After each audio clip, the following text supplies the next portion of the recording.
Hey folks, and welcome back to Glenn and Adrian's Rock Talk. That's Adrian. And that's Glenn.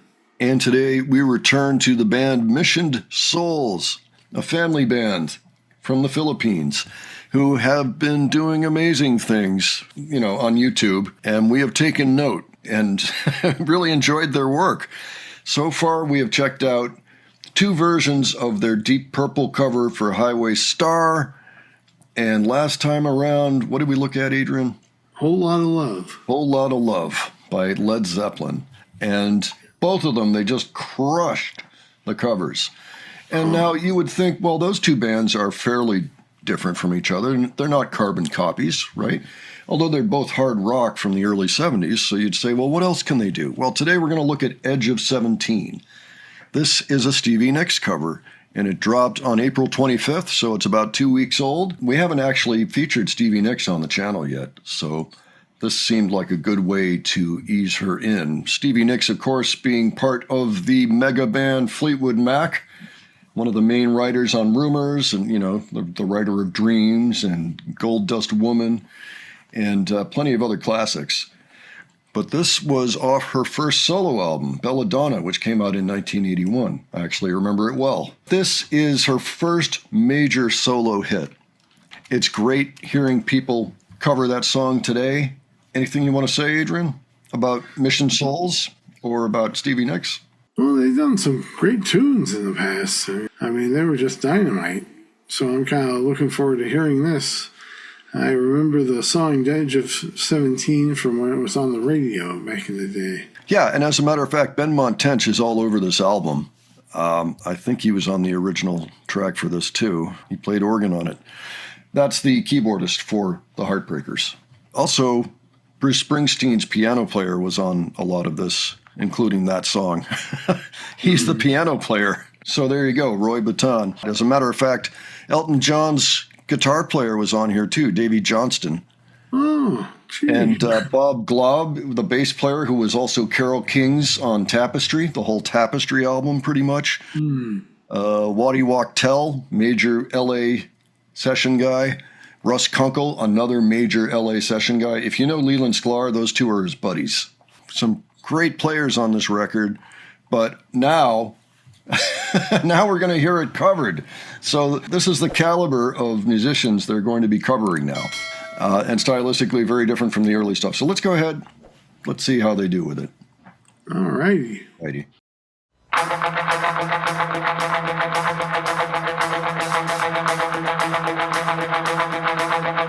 Just like the white-winged dove sings a song, sounds like she's singing. Ooh, ooh, ooh. Just like the white-winged dove sings a song, sounds like she's singing. Ooh, baby, ooh, said ooh. And the days go by like a strand in the wind.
righty. Well, thoughts, Wow. Adrian?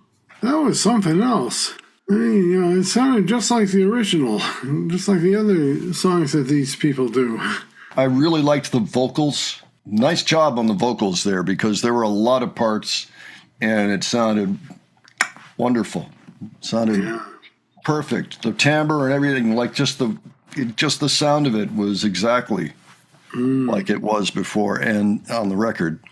Yeah, they all did a great job. It's funny, I'm listening to that and I'm going, okay, 1981. I seem to recall 1981 was one of those years where music got very busy for a little while. You know, like there was a lot going on in most of the pop song mixes that were coming out that year. There's stuff coming at you from different speakers and things like, you